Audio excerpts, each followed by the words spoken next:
This is going to be an honest review of STEX exchange, the advantages and disadvantages, the goods and the bads.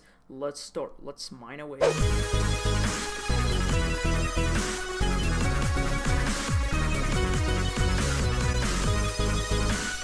Hello guys, welcome back to BitTruth with your host Mark Luther. In today's video we're going to make a cryptocurrency unbiased, unpaid, review, okay, and we're going to talk about STEX exchange. And the reason why I'm making this review is not because they sponsored me or anything. The only thing they have done is actually listing the coin that I want to invest in called WebChain. I made a video nearly 2 days ago or 1 day ago about WebChain, okay, and investing nearly $30 or $25 into WebChain. So thought to make a review on this, and just this is an exchange filled with coins like micro bitcoins, WebChain, and more. So the first advantage is 0.1% trading fee. I mean, on other exchanges, I'm not sure what is the percentage. Withdrawal fee of 0.001 BTC, reasonable. Referral program 25% forever. I will put mine as a referral link down below to support the channel, nothing more, nothing less.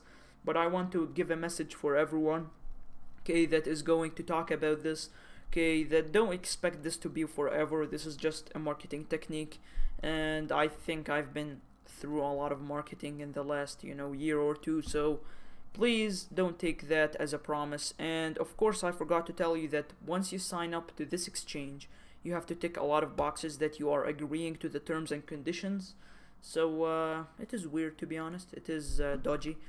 Now, as you can see right here, they have few sponsors, collaborators, whatever you want to call them, They have ePay, I don't know about these ones, but I know about these ones at least, and hopefully they'll get them. Now, you have to also verify, who you are. Now, you don't have to verify if you are trading crypto to crypto, but if you are going to trade from crypto to dollar, US dollar, or crypto to Japanese yen, you have to go through the verification process.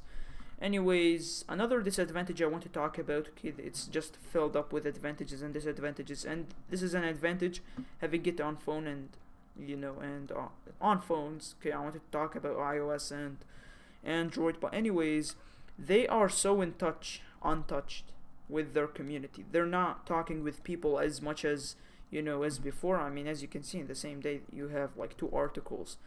Like one article is one month and a half away from the other, so that is a disadvantage.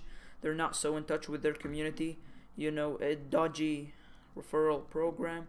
Anyways, you have the simplified mode and trade mode. They're not different, but anyways, let's go with the simplified mode for the sake of this review. So here we are on the trading exchange. It looks like any exchange out there.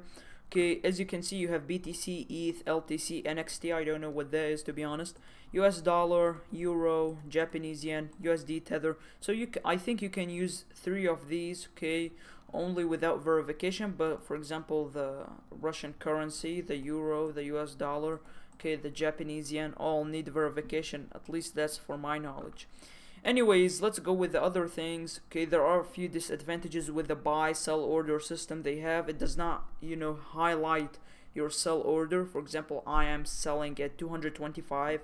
It does not highlight 225, and this will help you a lot through highlighting, because you will know your progress on currency. Of course, if you are trading multiple currencies, like me, just micro bitcoin and WebChain, they're in Monero V, and you have Haven Protocol. I have a lot of things to go through, and they're not highlighting it. And if your order is filled, you bought some some CLO or whatever this is. Let's use WebChain, since in the last few days we've been talking about it. As you can see, WebChain, for example, I am buying at 112. If someone sells me his WebChain at 112, it does not show me. It does not show me that he bought at 112. You need to reload the page on every trade, which I think is really annoying. Especially when you are a heavy trader on such exchanges. So 2 disadvantages: you need to reload the page a lot. They're not highlighting your buy order, and also they have another disadvantage. Some coins that are, I think, that are not trusted. Okay, for example, you have this BRF thing. Okay, if we go on CoinMarketCap, okay, it is not recognized here. Okay, or even if you type in capital, so people don't keep, you know, annoying in the description. I mean the comments down below. You also have the MOC. No, that is listed. Some of the coins are just not listed on CoinMarketCap or don't have any, you know, any history. Okay, anything that have to do with them. Is there YTN? Yes, there is. So a few coins are not listed there. Okay, maybe one or two. Not sure how much accurate that is, but hopefully the majority is listed. I'm not going to, you know, go through every single coin out there. Anyways, it is basically, you know, a basic exchange. Now let's try the trade mode. We tried the simplified mode. I think it just zooms in on the thing, nothing more, nothing less. Okay, I think this is better than the simplified mode. Maybe the trade mode works on the buy orders and sell orders, but I don't know anymore. Anyways, guys, thank you for watching this video from BitTruth with your host Mark Luther. And basically, hopefully you will, you know, you will like this exchange. Maybe you got some coins you want to invest in that are not listed on other exchanges like Binance or Bittrex or any of the crew. Okay, you want to invest in micro Bitcoin, you know, on webchain, and any of these coins, and maybe you want to invest in other coins. I don't know what you might like or what you make your due diligence on. But anyways, guys, thank you for watching. See you later, guys.